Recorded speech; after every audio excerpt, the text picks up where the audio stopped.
মৰিগাঁৱৰ বিভিন্ন স্থানত পালন আন্তৰ্জাতিক যোগ দিৱস। সমগ্ৰ বিশ্বৰ লগতে মৰিগাঁৱৰ বিভিন্ন স্থানত আন্তৰ্জাতিক যোগ দিৱস উদযাপন কৰা হয়। মৰিগাঁও সদৰ থানা গাঁওৰক্ষী বাহিনীৰ উদ্যোগত মৰিগাঁও সদৰ বিহুতলিত আৰু তিৱা সাহিত্য পৰিষদৰ সচিবালয় প্ৰাংগণত একাদশ আন্তঃৰাষ্ট্ৰীয় যোগ দিৱস পালন কৰা হয়।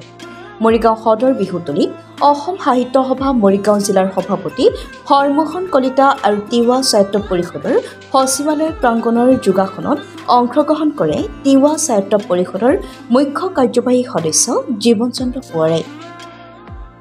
মৰিগাঁৱৰ পৰা বুবুনাথৰ ৰিপৰ্টাৰ লাইভ অসম।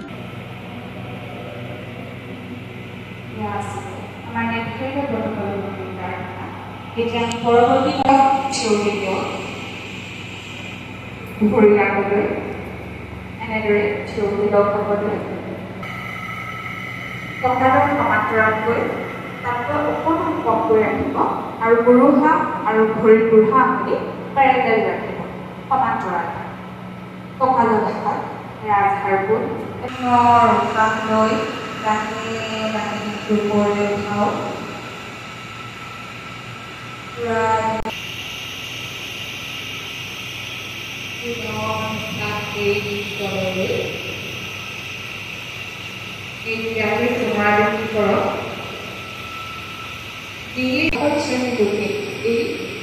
যিটো সঞ্চালন ক্ৰিয়া কৰিব পাৰে কেৱল মাত্ৰ মূৰ ঘূৰালে চকুটো বন্ধ কৰিব লাগে।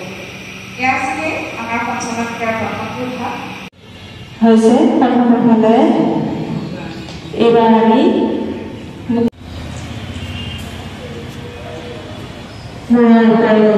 আমি হাতৰ বাহু লাগি যোৱাকৈ হাতৰ তলাবিলাক বাহিৰৰ ফালে থাকিব, হাতৰ তলাবোৰ বাহিৰৰ ফালে থাকিব আৰু এটা বিন্দু বনাই লৈ স্থিৰ দৃষ্টি ৰাখি যাওক।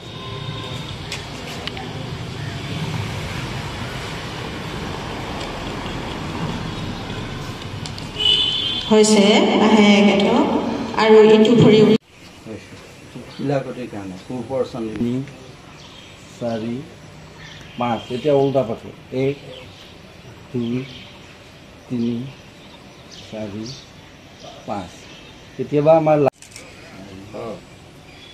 5 বুকুত থাকে কালি যোৱা নাছিলে আজি 5 পঠিয়াই আছে ওপৰলৈকে কাহৰ সমানলৈকে